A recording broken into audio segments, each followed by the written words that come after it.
Good evening, boys and girls, no matter where in the world you may be. Welcome to another live edition of the Highbury Squad. It's Easter Monday. Happy Easter to those celebrating. It's also Lockdown Series Volume 2, Episode 62. And it's Monday Madness. Let's go.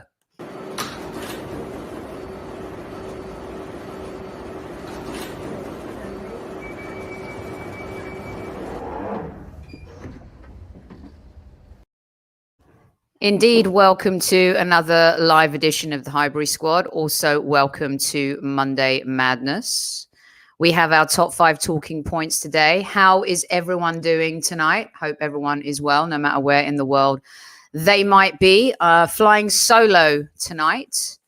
And wait, what is going on with people saying they're getting blocked? Hold on a second. Let's say good evening to all the squaddies in chat. Cliff. I hope you lot don't jump all over. You know what, Cliff? You're safe because no one else is on tonight. It's just moi. And thankfully, you guys are here too. So I have you guys to keep me company as well.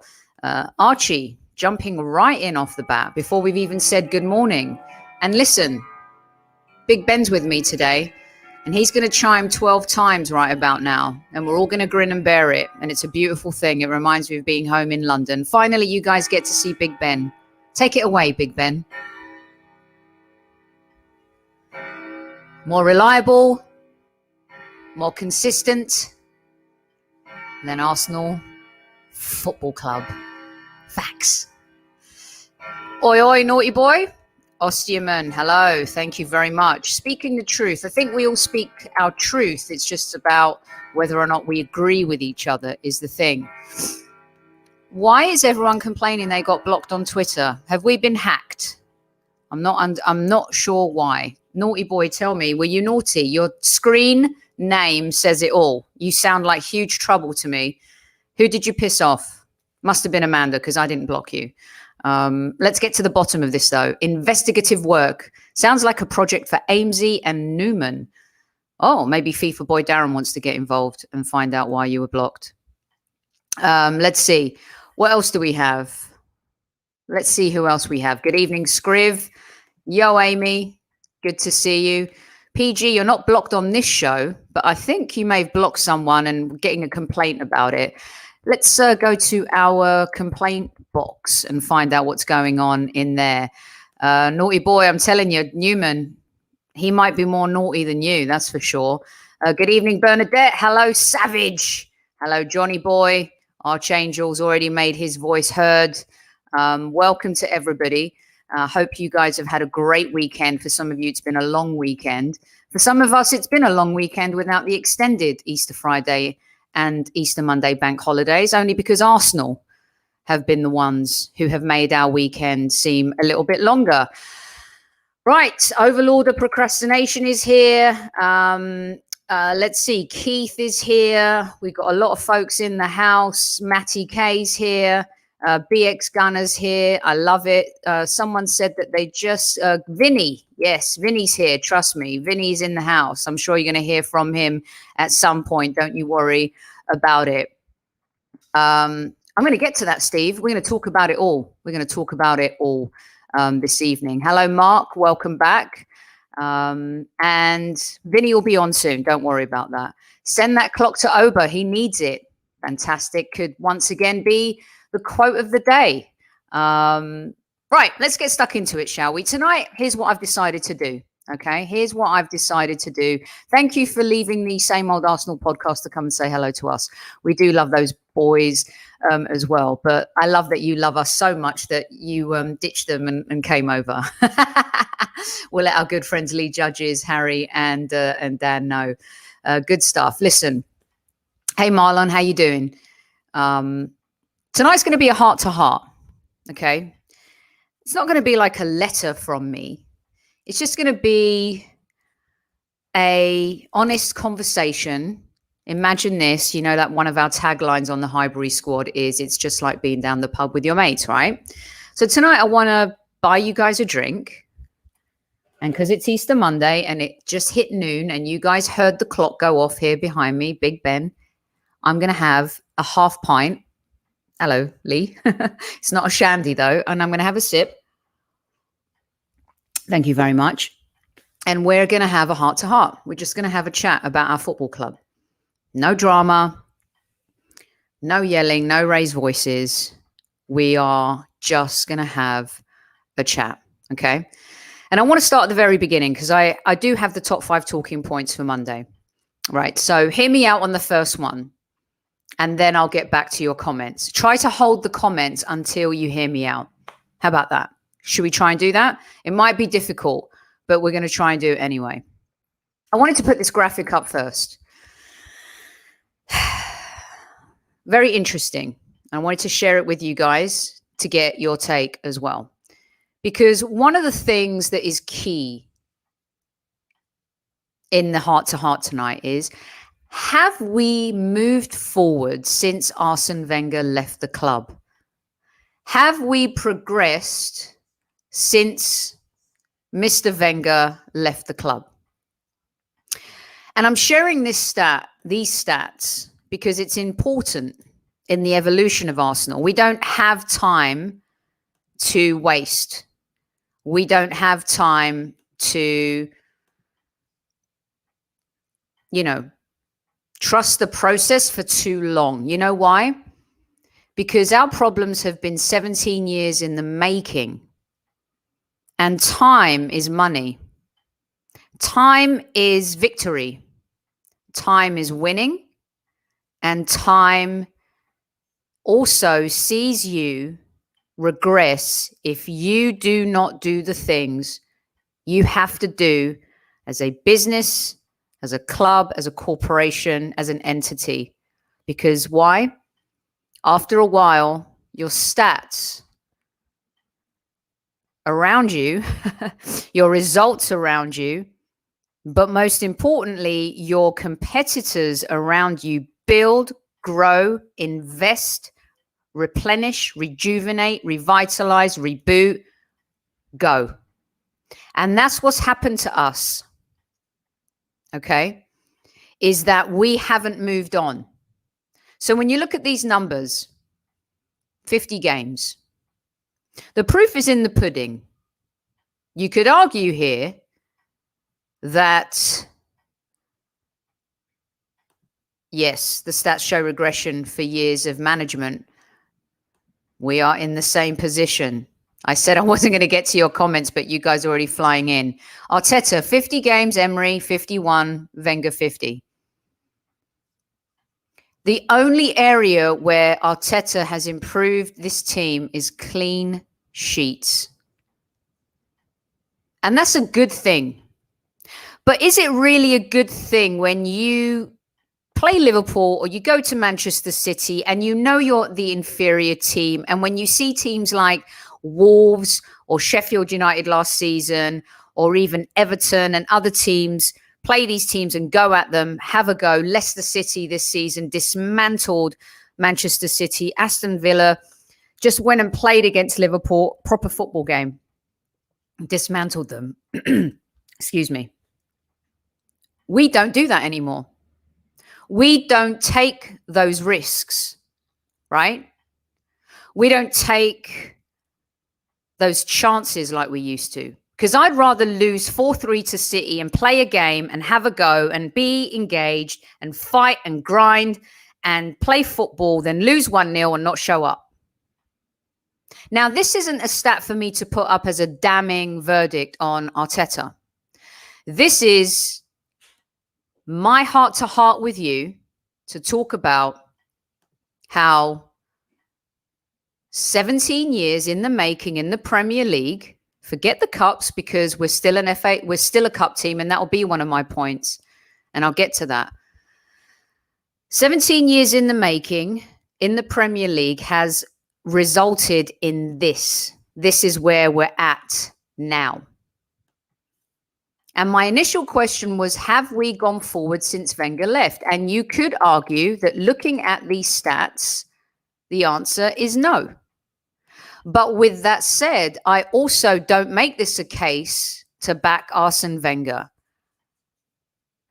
Perhaps this is more about whether or not we've found the long-term replacement yet, versus trying to credit Wenger's stats versus Unai Emery and Mikel Arteta. The truth is, our fall from grace in the Premier League has been vast. It's like we hit every branch on the way down and landed on a bed of nails, laden with thorns and glass and all sorts of other debris that you could find. When you go from being a Premier League elite club, now we're still an elite club from a pedigree and equity perspective. Arsenal Football Club is revered around the world. But when it comes to being a competitive Premier League club, we have fallen from grace. And listen, lies, damn lies and statistics. Arteta won a trophy. Lone Star. This is where I'm going to get to at the end. The difference between Arteta keeping his job versus losing his job, and the difference between Unai Emery losing his job and keeping his job, is one won their final and the other didn't. The FA Cup bought Arteta many love coupons with Arsenal fans. Had he not won that FA Cup against Chelsea, had he not beaten Manchester City in the semi-final, this would be a very different conversation right now. And here's what's happened. A little bit like Arsene Wenger. When you win doubles, when you go invincible, when you win the title at White Hart Lane, it buys you love coupons with the fans, with the owners. Everyone's all in. And here's what happens. After you win those FA Cups, for example, with Wenger and even with Arteta, the clubs spin it in a PR way where they then want to make you believe that these teams are good enough to then go and compete in the Premier League and challenge for the Premier League. Now, Wenger got away with it for a while because he had inherited phenomenal players from the George Graham era, Bruce Rioch, and it just went on, right? Arteta, we win the FA Cup. Tell me. Be honest. We all drank the Kool-Aid and we were like, young manager, full of great ideas, energy, everything that is required in modern sports to be relevant, to move forward, to identify with the modern day player. We win the FA Cup. We're all buying in. Shit, I had us in the top 4. I may have even had us winning the league. I got so excited. Maybe someone spiked my Kool-Aid. But that's the reality, and we've done that over and over and over again. We did it after the FA Cup with Hull. We did it after the FA Cup with Aston Villa. We did it after the FA Cup with Chelsea. And we did it after the FA Cup with Arteta last season. What we do is we make people believe that we have enough, and then we sign a marquee signing for the summer. Unlike City and Chelsea and United and other clubs who sign marquee player, marquee player, marquee player, we sign a marquee player to dovetail that and then sell it to the fans. We wrap it up in a bow and we make it so you believe it. I believed it. I've done it for years as a fan. And we've done it multiple times. Marquee signing, Santi Cazorla. Marquee signing, Mesut Ozil. Marquee signing, Alexis Sanchez. You know, and then we also sign players like Mustafi, 35 million. Oh, German international, won the World Cup. My goodness. Xhaka, instead of signing Kante, Xhaka, 30 plus. Amazing. Now, not as marquee as the Sanchez, Ozil and Cazorla signings, but they made you believe, they made us believe that this was the model and this was the case. And unfortunately, modern day football just doesn't work that way. I do apologize. I have a little bit of a cold going. It just doesn't work that way. And what did we do when we bought those marquee players over the years? What did we do when we had talent over the years? Whether it was Fabregas, Robin van Persie, whether it was Song, Nasri, Adebayor, Cazorla, Ozil, Sanchez, what did we do? We sold our best players. to our rivals. How many ex-Arsenal players have played for Manchester City? Robin van Persie goes and wins the Premier League in the very next season for Manchester United. We get the rejects when they're done. Silvestre, Willian, David Luiz might be different right now, but come on, still, really, if you want to build a team and be competitive and go all the way, it's not going to be down that route. We even had our pockets picked how many times by Barcelona? Overmars, Petit, Kleb, Fabregas, Thierry Henry. The list goes on and on and on and on. So, unfortunately for us, this is 17 years in the making, and it's a culmination of initially owners and executives who are about the bottom line versus lifting trophies. And to topple that, they then had our manager buy into it, believe in it, thrive on it, work on it, manipulate it, and a chief executive who was just the man who made it all tick, work, and happen. And then what happened? Because of that, you have a apathetic board who cares more about the bottom line than winning. You then sell that to a manager who came to win and won it all. And then when he realized what he was dealing with, he became a CEO in himself. So it was about being in the black versus being in the red. You had a chief executive who took over from a David Dean who wanted to win and build more championship winning teams, more chapters in Arsenal's history as champions and all sorts. But instead, what we got was a very lucrative business, which everyone laughed at for years and years and years in terms of finishing top four. And now we all realize the value of finishing top four and what that can do for the club fiscally, what it can bring in monetarily from all parts of football business, whether it's a transfer signing, whether it's a collaboration, a third-party partnership, whatever it is. But at the cost of that, what happened? The mentality of the club also changed. The DNA, the culture evaporated. At Highbury, we were winners. No one could come there and beat us. We stood in the tunnel. You've even heard Super Kevin Campbell say on this show, teams look at you and they know they've already lost before they've even kicked the ball. The Invincible season, unbelievable. That team, that era, those players. You're talking about an era of players from the George Gray. You go back to the 71 double winning team. Okay, Arsenal DNA culture, winners. You go to George Graham's team, the 89 team, the almost invincible team that he had. The European trophy squad. Super Kev scoring in that competition. Then you go to Wenger's Invincible, the double winning sides. This is a club that has been built on winning and culture, mentality, strength, guile, balls, backbone. All of that evaporated.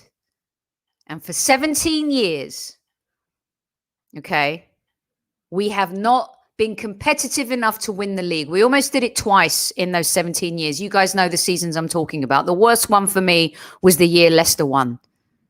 But the club wanted that. They said, if we go for it, if we try, if we get there, that's okay. But the most important thing is finishing in the top four. Because that was the business model. And Wenger became not only a CEO and a CFO who managed that. We also did the worst deals in town. Worst deals in town. Worst contracts in town, to the point where we gave players away in January. And so you can sit here and blame Arteta, you can blame Emery, but the rot started in the Wenger Gazidis era.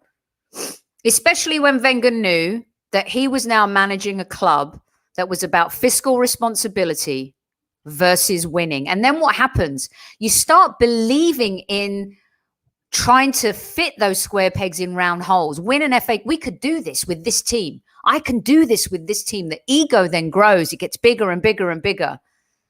And before you know it, the club isn't even at the heart of what's important. The club isn't even at the nucleus of the strategic vision, objectives, and journey. It becomes about money. It becomes about who's managing that money. It becomes about who's bringing in that money. And so for me, you talk about steps in realizing where you are as a club. I honestly feel like there's you go, breakdown, and then you go rock bottom. And losing to Liverpool in the manner in which we did, for me this weekend, was rock bottom. Because this has been an issue that has been going on and on and on. It's made the club divisive. It's made the fans divisive. It's created a toxic environment. And you know why? Because when you're great, when you're brilliant, when you're a winner, and you start becoming a loser, it is a very bitter pill to swallow. Just ask Mike Tyson, Conor McGregor, Roger Federer right now. How do you think he feels watching Djokovic win all these titles? How do you think he feels watching Nadal win like 500 Roland Garros titles, catching him? Does it mean he's a better tennis player? No. The issue is, at some point, sports is cyclical. And if you don't keep up with what is going on around you, it is a very, very slippery road. And unfortunately, guys, what we haven't done is we haven't even been able to keep up with Leicester City. Leeds United were in the Championship last season. People said they're never going to make it if they don't invest in more than Rodrigo, in more than these players. Believe they're above us now. Aston Villa were 1 point away from relegation last season. Somehow Dean Smith has managed to galvanize a team and get them believing, to the point where at one point everyone was talking about maybe they can make it to Europe. But to go from 1 point away from the Championship to where they are now, above Arsenal, is incredible. West Ham United, laughingstock of London as a club. They wanted the owners out. They wanted Moyes out. The fans last season were protesting before the lockdown. It was toxic over there. Garbage. Fans weren't even showing up. And now, look at West Ham. How has Moyes done that? Yes, he's brought in a couple of players. The relationship of Souček and Rice has been fantastic. Well, why has Thomas Partey regressed since he's come from Atletico Madrid? He was the Messiah signing, no? So when you look at these things and then you look at how a club like Leicester City has overtaken you over the years, how has this happened that Leicester City operate better in the Premier League than Arsenal Football Club? I've worked for apathetic owners before in business, and it is a very challenging task, especially when you're a head of department and you are responsible for ROI, return on investment. It is not easy. But also, there are great managers who manage a business for bad owners and make really good decisions and make owners look good. And despite the bad ownership, the people in the management positions make great decisions that result in ROI and success. And as bad owners as the Cronkies have been, the people they've hired beneath them have been garbage. You could argue that, you look at this stat again and I'll bring it up, right? Arteta got his due. Emery wanted Monchi. They'd worked together before. They had won Europa Leagues together before. They understood each other. They had a great understanding in the sense of players, budgets, how they work together, etc., etc. Wenger had his dean for a while, and then Gazidis obviously took over. So you could argue that the club failed Emery in some ways because they didn't get him his guy. And Sven, as well as he did bringing in an Aubameyang or whatever, he also brought in a lot of garbage, Mislintat. So again, you're talking about empowering people to make decisions. And as an owner, you need to be smarter. Madonna still signs her own checks to this day. Never let anyone sign a check. She signed all the checks. Her name, her brand, her money. And if she fails, it's her name, nobody else's. And Arsenal Football Club have wanted to do well, and finishing fourth was doing well. But unfortunately, it's just not been enough. And it's 17 years of this disease that has never been cured. And here we are now relying on a work experience manager to fix it all. That's not going to happen. I've been an apprentice. I've learned on the job. There are a lot of managers who learn on the job. There are a lot of managers who maybe come in with a little more experience learning on the job. When Pep took over Barca, he had managed Barca B. Going back to your old club, Conte did a great job at Juventus. Diego Simeone has done a phenomenal job at Atletico Madrid. Frank Lampard didn't really work out for him at Chelsea. And Arteta is lucky that he doesn't work for someone like Abramovich. Because if he did, he would have been gone a very long time ago. Because last season we finished 8th. This season we're in a worse position. And we haven't progressed in the league. So what I'm saying is, yes, Arteta needs more time. Maybe the summer transfer window. He and Edu to really build the team in their image. But at the same time, we keep making the same mistakes over and over and over and over again. And we expect different results.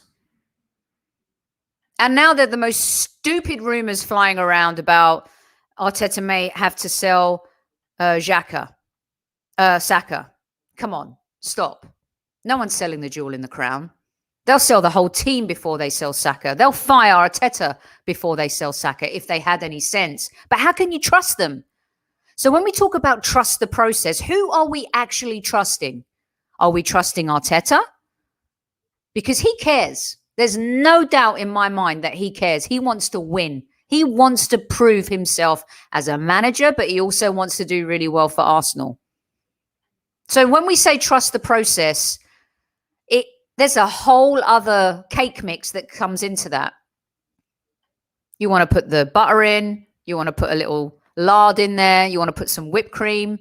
You want to put some little, those hundreds and thousands on top. Man, takes a lot to bake a cake, a lot of ingredients.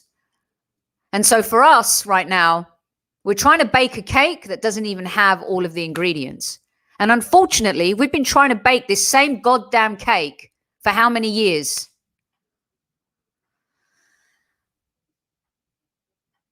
This is a heart-to-heart.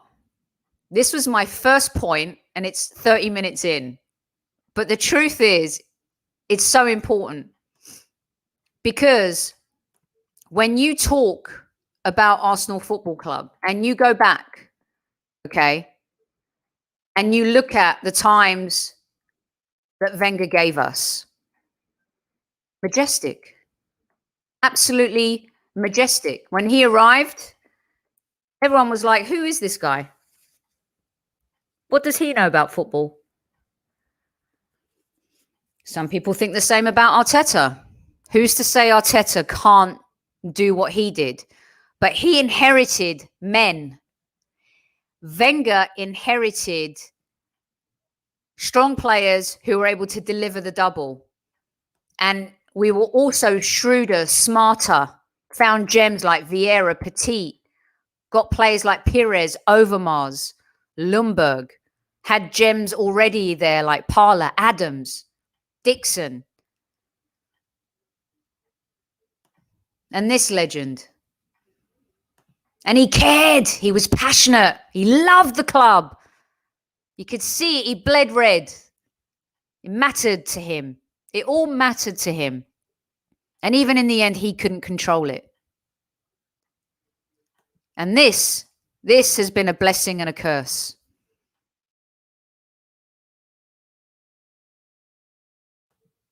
This gold trophy, one of the greatest achievements in our time. No one else has done it. Nobody else has done it. And to be able to do it and be the only one in modern football that has, sure, you can sit like that. But then they kind of sat like that and sat back. And they rode those love coupons, like I said, at the top of the show. This bought this guy a lot of love coupons. And then this, winning 3 FA Cups, added more time. And then it was time to say goodbye. And it was sad because we lost a father almost. We lost a role model, a guide, a vision. Sir Alex Ferguson, Arsene Wenger, it's never going to happen again. The last of his kind in modern day football. And it was brilliant. That day, that moment, all beautiful. And it was time to move on. And unfortunately, we took too much time to move on. The memories, though, Matty K, you're right. Absolutely unbelievable. So we then go here. People can say what they want about Unai. You know, he had a moment, a 22 unbeaten game run. He got us back to a European final. That hadn't happened since meeting Barcelona in the Champions League final. He came across his own challenges with this lot. Okay? Sometimes you got to look a little bit deeper than who's picking the team sheet. Because football sometimes doesn't work that way. And even for Unai, it became insurmountable. Even after games like this, his greatest achievement, in my opinion. And you're right, the Europa League final did ruin him. Players didn't play for him that night. But games like this, the 4-2 against Tottenham, memories we'll have forever and ever. And I don't care where in the table you are when you win the North London derby, you have bragging rights. But eventually it got to this. Scratching the chin, no response, no idea. Lost the dressing room, the players started tinkering more than Claudio Ranieri and completely lost the plot in the end. But as much as that happened, the records speak for themselves. But the club then move on from Unai. What do they want to do? They don't know, do they? Do they have a vision? They thought, you know what? Maybe we'll just get a Pep clone. Maybe we'll find someone who can do what he does. In between that, they went to a legend in Freddie. Even Freddie couldn't steady the ship. Even Freddie couldn't inspire these players. Even Freddie couldn't move Arsenal Football Club along. But Freddie and Unai and Mikel did have one thing in common, you guys. They could see there was poison in our club. They could see there was a clique. There was an institutionalized behavior that was infused by the previous regimes that they had to kick in the butt, stop, nip in the butt, stop, call it what you want. And that was Ozil, that was Kolasinac, that was Mustafi.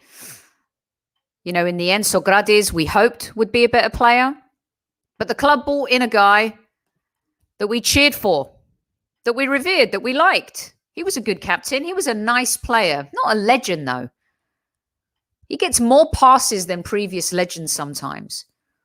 But look, in a time where we needed an answer and in a time where we needed some type of vision and a young manager to come in, Arteta was the answer. And he had the pedigree of being a student of Pep at Manchester City. He transformed Sterling's game in ways. They saw things in him. He has been clear about wanting to be a coach. He's smart. He studies the game. He loves the game. You could tell he lives and breathes it. Worked under Wenger, has seen a lot of things. But even he now is scratching his head, or maybe his chin, in this picture. Because it's not easy managing a football club. It really isn't. It really isn't.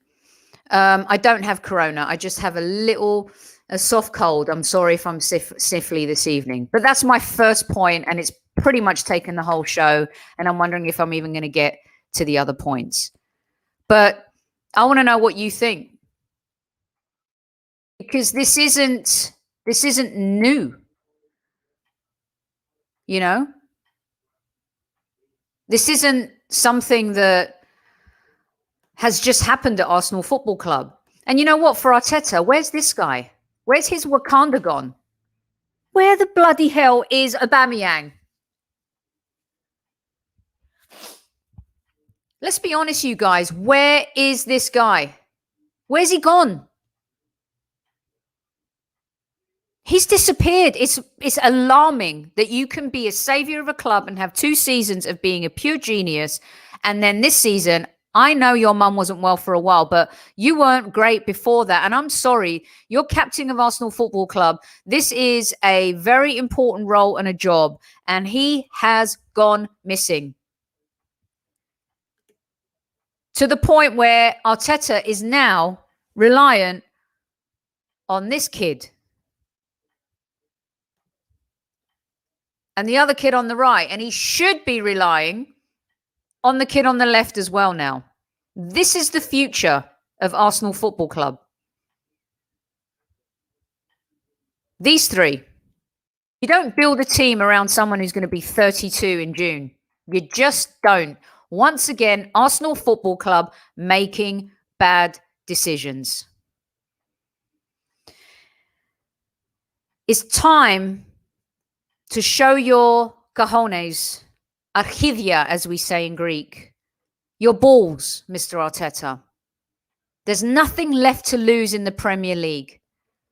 It's a little bit like American football. When it gets towards the end and you know you're not going to make the playoffs, you throw in your backup quarterback, you throw in some of your draft picks, and you see where you're going to go for next season. So then what do you know? When the draft comes, you know what you need, who you need to replace, or who you need to try and trade for.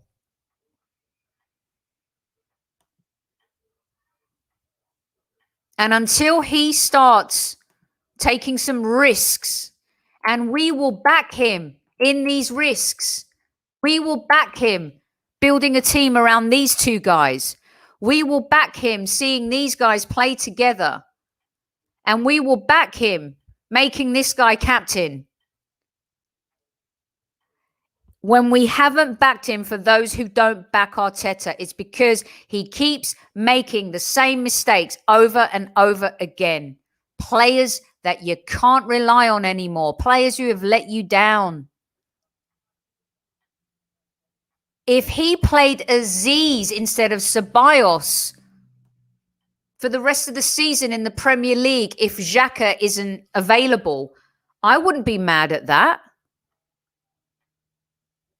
I wouldn't be mad at that.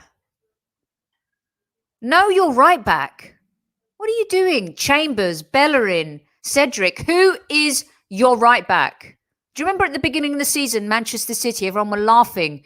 They were laughing at them because of the money they've wasted in defence. And then they fixed it. They got thrashed by Leicester. And then after that, click, click, chick, chick, chick, they fixed it. They found their formula. They found their centre-back partnership. Who's the centre-back partnership? The left-back is the only guaranteed position in that back line. And that left-back is a bit of a crock.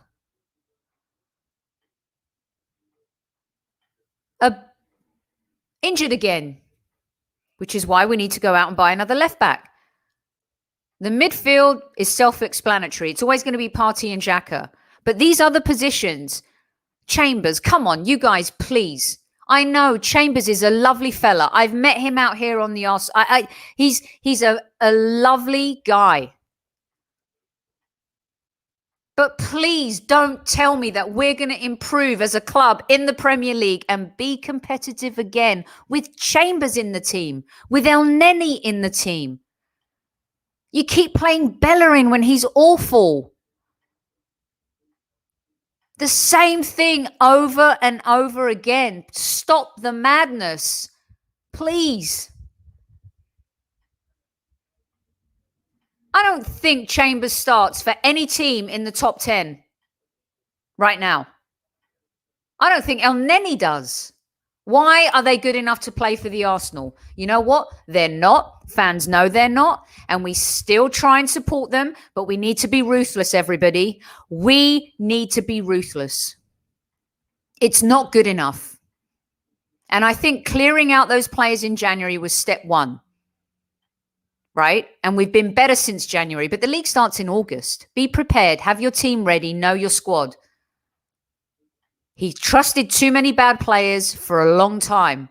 And he paid the price this season. We've paid the price in the Premier League. We got one shot left. It's the Europa League. Make the right choices. Pick the right players. Know your squad. Trust who you think is going to be part of a team that can deliver a trophy.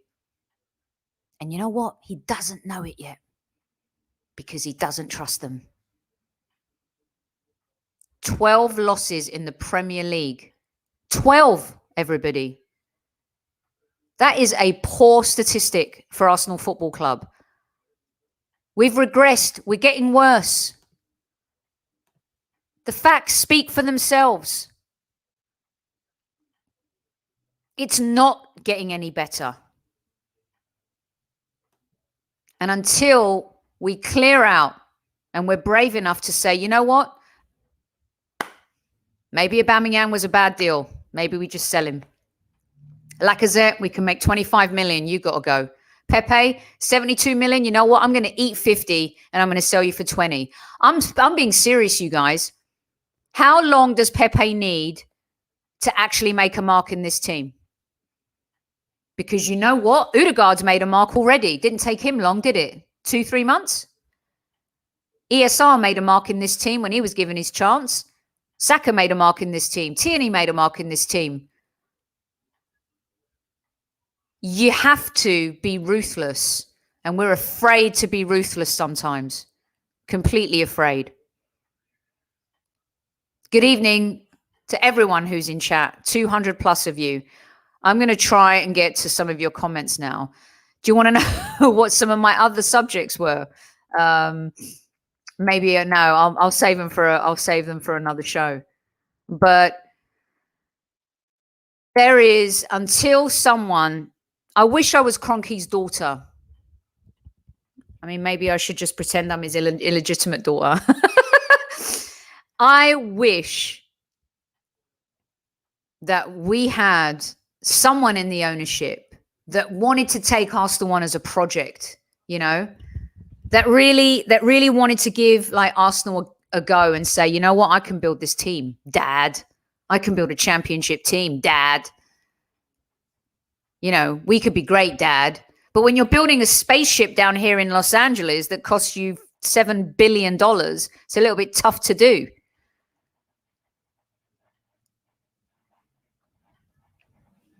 Anyway, let's see. Daniel. Soph, why is this hitting people now as I see this months ago, but I came to the conclusion that the board will stick by it? Yes, they will. He will not be fired if we get knocked out of the Europa League. He will not be fired if we finish in the bottom half of the table. Not happening. It's not going to happen. Ah, thanks, FIFA boy Darren. You guys let me know what you think. This is a heart-to-heart. I mean, it's... Wait until the season is over, Alcott. We keep saying, wait, wait, wait. How many years are Arsenal Football Club going to wait for something to happen? I'm not saying fire him, but if you're not going to fire him, you have to back him in the summer. And the question is, you guys, here's one for you, because I know there's been a ton of comments that I'm never going to be able to get back up to on my own here tonight. But I want you to answer this one. All right. Are you ready? Let's say we create funds from selling. Also, by the way, he sent Guendouzi out on loan. Torreira, Mavropanos, Maitland-Niles, Willock. He's made these decisions. You know? They're his decisions. He also bought in Willian, Gabriel, Thomas Partey, Odegaard, Ceballos. So he really has, I do, Amesy, badly. We're going to have to strike a deal. He has made these decisions. It's not like he hasn't touched or painted his own brush on this squad. He has. The problem is dealing with the ancillary issues of self-destruction and bad deals and bad contracts in order to be able to recycle that, reboot that, and move on.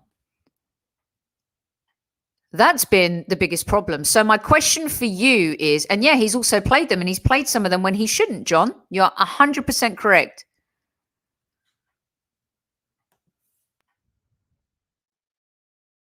Mr. J, this is a great monologue, Sophie. You need to do that once every 2 months. That sounds about right. I would love to do monologues waxing lyrical about our club winning the Premier League again. You guys, I just want to be competitive in the Premier League again. As you guys know, the beginning of the season on this show, I said I would sacrifice the FA Cup this season to be more competitive in the Premier League and win the Europa League. Well, we have one more shot. Just one. And it's still a tough task. There are some good teams left in the Europa League. But I'm telling you right now, if we don't have European football next season, it's a disaster. I don't care if it's Europa League money or Champions League money. Of course, the Champions League would have been great or can still be great if we win Europa League. And it's not because we're going to win it or be competitive in it, but we're going to get the fiscal rewards of having it. And that's the difference. You know? And did we sacrifice the FA Cup too soon? Maybe. Was that a mistake? Perhaps. But I'm not going to go back on my word and try and defend what my thoughts were at the start of the season when I said I was willing to do that in order to win the Europa League or be competitive in the Premier League. Do you remember the days where we would win games and challenge the best teams and play great football? And we're so far from that right now. We were at home against Liverpool and we were afraid to have a go at a team that's defending the league worse than any other team in the history of defending the Premier League. Maybe Chelsea were worse when they defended it the year Mourinho got sacked after. Hey, Static, how are you? Listen, you guys are making some great comments. They're all in live chat. I can see them. But I'm going to ask you the question because I've regressed. I've gone in circles again. They are gone, Keith. And that's the point. This is Arsenal 2.0. When we moved to the Emirates, we became a completely different club. We are Arsenal 2.0. The days of Highbury are gone. They're dead. Highbury squad's here. But the days of Highbury and what we did there and what we won there, it's finished. It's over. It's done. It's never going to happen again unless we stop making the same stupid, asinine, ridiculous mistakes over and over again. Arsenal 2.0 at the Emirates has been a cup team. We've been a very lovely cup team. We've won 4 FA Cups. We've gotten to a Europa League final. Lovely cup team. But we are not a Premier League team that is competitive. And we won't be. Look how far City are now. Do you remember when we used to laugh at City back in the day? You know, the new ownership, boom, boom, boom. Yes, they have tons of money. Of course, it matters. But we don't necessarily have a poor owner in any shape or form. We really don't. Manchester United, second somehow. And everyone keeps telling me they're shit this season. Well, they're still second. Chelsea, ruthless, revolving door, boom, boom, boom. All about winning. Different style of management. Now, maybe we don't all want that, but it yields results for them. So I ask you, if you're going to give Arteta money to spend this summer, or if you're going to give Arsenal money to spend this summer, do you trust, you talk about trust the process. Let me ask you this, and we'll finish on this. Do you guys trust Arteta with the summer transfers?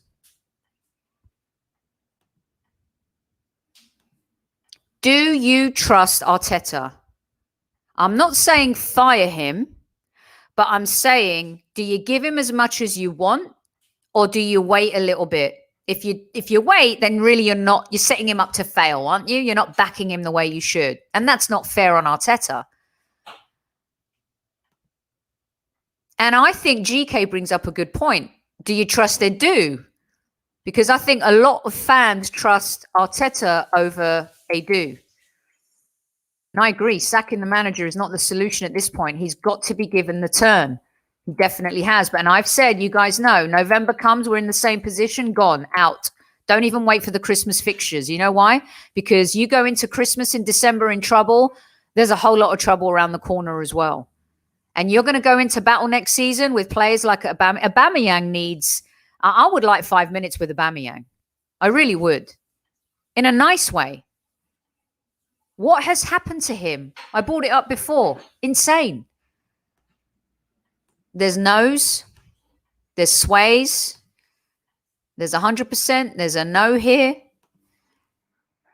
Du's making the signings. I don't think he's making all the signings, GK. I think that Arteta has a say in it. Yes. No. No from Nick. Let's see. What else? Well, I'm saying that it's not I trust him. It's that I'm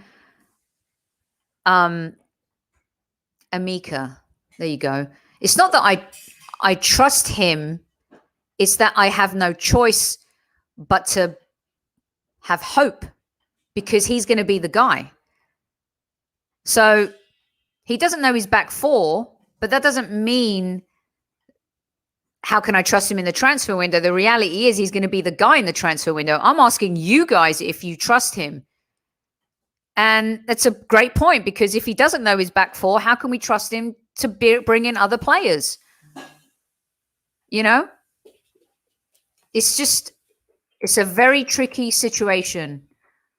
And, you know, the Saliba situation, what's happening there? Is he going to be the starter with Gabriel next season? We don't know. Torreira. Would Torreira actually be a better suited partner for Thomas Partey in midfield?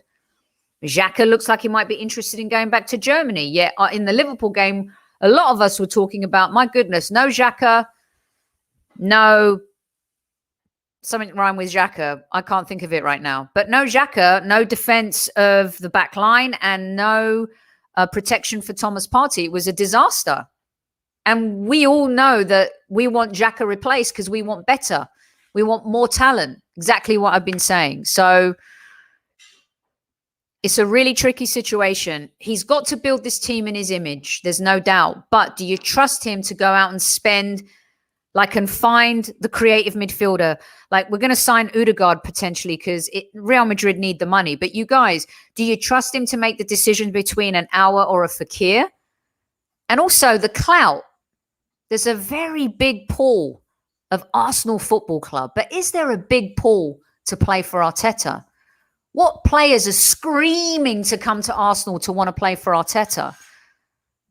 Unai Emery bought Tierney. He had the pedigree of winning the Europa League. Arteta has the pedigree of winning the FA Cup. Wenger had the pedigree of being Wenger. And we all know, with French players especially, what it means to put the Arsenal badge on and wear that shirt. He was able to recruit. He used the Vieiras, the Petits, the Henrys of the world to the point where players like Saliba and other French players especially have wanted to play for the Arsenal. So it's 17 years in the making, you guys. It's not just happened overnight. This is the result of years of apathy and carelessness. And what's the word I'm looking for? Complacency.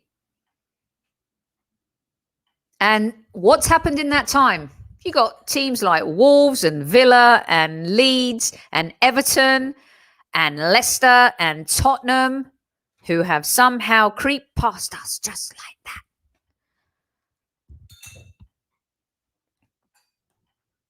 Makes me sad. And sometimes, after a post-game show, we all get heated and passionate, and it's because we love the club. Football's all about love, emotion. We wear it on our sleeve. It's part of our life. We spend so much money watching football, following our team, involved, vested, to the point where sometimes we don't spend enough time with our family because we're doing this. And so when you're doing this, or you're going to a game, or you're away from your family, or you're supporting the Arsenal, you're buying a shirt, you love the club, yes. But you also want the club to win. And you know why? Because we've been there. If you haven't stayed at the Four Seasons, you don't know what it's like to have, fluffy sheets or breakfast there. You just don't know any better, right? So some teams who say Arsenal fans are spoiled, yes. Go ask Manchester United fans how they feel. Chelsea and City are new money, baby. New money. There are teams like Forest and Villa and Arsenal, been around a very long time winning stuff over the years. Manchester United. And unfortunately for us, we have an ownership and an executive team that has been apathetic for years. It rolled onto the pitch. Eventually, if there's a problem in the family and it's been swept under the carpet for a long time and, no one's really talking about it, but then people start talking about it and it trickles down and then it starts affecting everybody. And then eventually, the dinner parties, family time, they get a little heated. They get a little, woo, it's uncomfortable. It's time to really start changing because we've been left so behind for so long that it's going to be so hard to catch up. And at some point, we've got to start catching up. So if you believe in this manager, back him. If you believe in this manager, give him what he needs. If you believe in this manager, make it so. Otherwise, let's move on. And that isn't the answer either, really, is it? Anyway, that's it. That's the heart to heart today. Monday Madness ended up being 500 points in one big point. The other ones I'll save for another show. But I just want you guys to know that, when you don't take care of something, it starts to fall apart. And it's like our relationships, our marriages. We don't take care of them. We don't nurture them. We don't feed them. We don't give them what they need. They fall apart. And unfortunately, we're always going to have an owner right now. He owns the club. He's not going to let Arsenal go. It's a cash cow for him. So sometimes you also have to realize, how do you operate in a bad relationship? How do you get what you need out of something that is a little bit toxic? And maybe Edu and Arteta are going to be able to change that. Really adapt the culture, really evolve the DNA, really bring back the good times, the good days, and all of that. But they really have to be supported. The indication to me that made me believe that it's possible was when they got rid of all the garbage in January. That was the first step. But do you have the balls to bench Aubameyang? Do you have the balls to sell a Lacazette, who I actually like, but he may have to bring in funds? How many of the youth for the Hale End boys are you going to let go? Are you ready to let go of Willock and Maitland-Niles? There are so many decisions and moving parts this summer that we're going to have to take care of. And until we're able to make brave decisions, bold decisions, It's just not going to work or improve in any way. So, you know, I mean, at this point, why not throw in Balogun? Who cares? Who do we play next? Throw him in. Who cares? Throw in Aziz with Thomas Partey. In the league, yes, I mean, there's still a possibility that we can qualify for Europe, but really, come on. It's time to understand who you've got, what they are, what they can do for you. And football is always about, if you're old enough, you're young enough, and you're good enough, you can play. That's it. So let me know what you think. You can email us at thehybridSquad@gmail.com. Add comments to the chat. If you're listening on replay, let us know what you think. Sorry, I wasn't able to put as many comments up today, you guys, but there's been some fantastic chat in the chat. I just wanted to kind of talk from the heart about what's really happening and, you know, what's going on with our club. And especially, you know, when you look at this, I mean, how many years has it been since Wenger left? It's been a long time, you guys. Look at Manchester United. Perfect example. The thing with United is they've won the Europa League and the League Cup in between. We've won the FA Cup. That's a start. If Arteta wins the Europa League this season, it will be a miracle. I'm telling you, if he can win the Europa League with this squad that's this apathetic, that doesn't show up for games in the Premier League, I've told you, hat off, humble pie eaten. But there is still a long way to go. And we have a very tough team that we need to get past on Thursday. And it's not going to be easy. But that is it now. We've got to go for the Europa League. Okay. Let me tell you what's happening the rest of the week. Thank you to everyone who's had a listen. 200 plus strong crowd in live chat tonight, even when there's football going on. Really appreciate that very, very much. And, you know, love the Arsenal, but things have to change in various areas in order for us to get back up there. We're far away right now. We're really far away. Tomorrow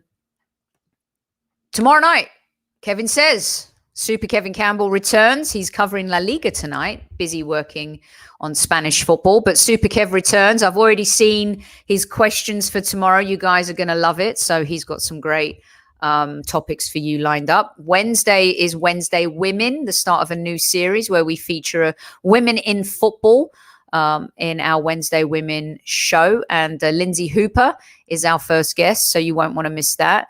On Thursday, it's the Slavia Prague post-game show.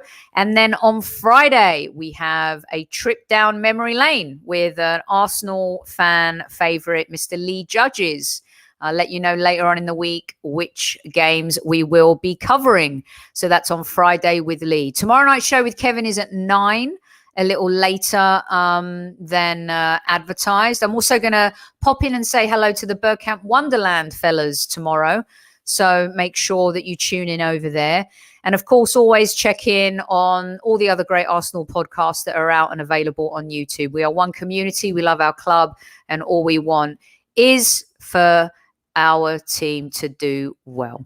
Well, listen, thanks to you guys for joining me this evening. I really appreciate it. Hope that you've had a great weekend. Hope that you've had a good Monday. Cheers to all of you. I'm going to take a little sip. And yes, Nadine, thank you very much. A good way to end. It was straight from the heart. This is a great club, and it needs to get back to where it belongs. Hopefully, that is sooner rather than later. In the Premier League, we just want to be competitive again. We want to win. We just want to be back to where we were. And it might take time, but the steps getting there will be fun. Until then, always remember, it's always Arsenal. Good night, everyone, and we'll see you tomorrow. Same time, different time, same place. 9 p.m. with Kevin Says tomorrow. Take care. Have a good night.